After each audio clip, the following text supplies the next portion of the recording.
Ramadan Mubarak, everyone. Have you ever had that feeling during iftar? You know the one. You've been fasting all day, dreaming of food, and then when it's time to eat, you go all in. But just a few bites later, you're suddenly, uncomfortably full. You look at your plate, still piled high with delicious food, and wonder, what just happened? I was starving a minute ago. Well, you're not alone, and there's a fascinating scientific reason behind this. It's not about your willpower, it's about your hormones. Let's talk about two key players in your body's hunger game, ghrelin and leptin.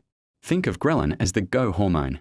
It's produced in your stomach, and its main job is to travel to your brain and shout, "I'm hungry, feed me." Throughout the day of fasting, your ghrelin levels steadily rise, making you feel hungrier and hungrier as iftar approaches. By sunset, your ghrelin is at its peak, basically screaming for food. This is why everything looks so incredibly tempting. Your brain is primed to eat, and eat a lot, to make up for the day's calorie deficit.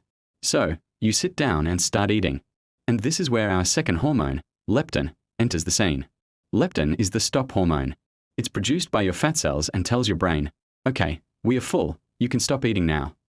It's the sensible one, the brake pedal. Here's the catch, there's a delay. It takes about 20 minutes for your brain to get the message from leptin that you're full.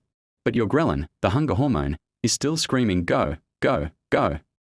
On top of that, because you've been fasting, your body is extra sensitive to the signals of food intake. So, for those first 20 minutes of iftar, you're basically in a hormonal battle zone.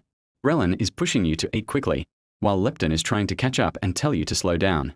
By the time leptin's stop signal finally gets through, you've likely already eaten way more than you needed to feel satisfied. This is that moment of sudden, overwhelming fullness. So, how can we work with our bodies instead of against them during iftar? The key is to slow down. Start with the tradition of breaking your fast with dates and water. This gives your body some initial sugar and hydration, which begins to lower ghrelin levels. Then, pause. Maybe take a moment for prayer or just a few deep breaths. This gives leptin a head start in its 20-minute journey to your brain. When you do start your main meal, eat mindfully. Chew slowly, savor each bite, and pay attention to how your body feels. Put your fork down between bites. This gives your brain the time it needs to register that you're actually getting full. Opt for fiber-rich foods like vegetables and whole grains, and lean proteins. These foods help you feel full and satisfied for longer, preventing that post-iftar crash.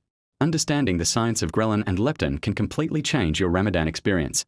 It helps us be more compassionate with ourselves and make smarter choices that honor both our faith and our health. So next time you sit down for iftar, remember the 20-minute rule. Slow down, be patient, and let your stop hormone do its job. You'll feel so much better for it.